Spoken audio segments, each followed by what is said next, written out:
ये एक महिला ने कल थाने पर उपस्थित होकर के दर्ज कराया कि मैं योगा सेंटर पे काम करती थी। वहाँ एक कौस्तुभ गोते नाम का व्यक्ति है जो मेरे साथ छेड़छाड़ करता था। वो बुरी नीयत से मेरे शरीर को टच करता रहता था, इस तरह की, जिस पर प्रकरण पंजीबद्ध किया गया है। ये छेड़छाड़ की धाराओं में मुकदमा दर्ज किया गया है।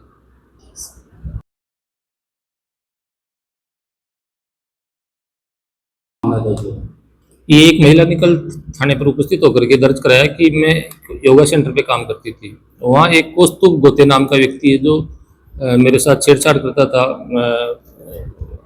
वो बुरी नीयत से मेरे शरीर को टच करता रहता था, इस तरह की, जिस पर प्रकरण पंजीबद्ध किया गया है। ये छेड़छाड़ की धाराओं में मुकदमा दर्ज किया गया है।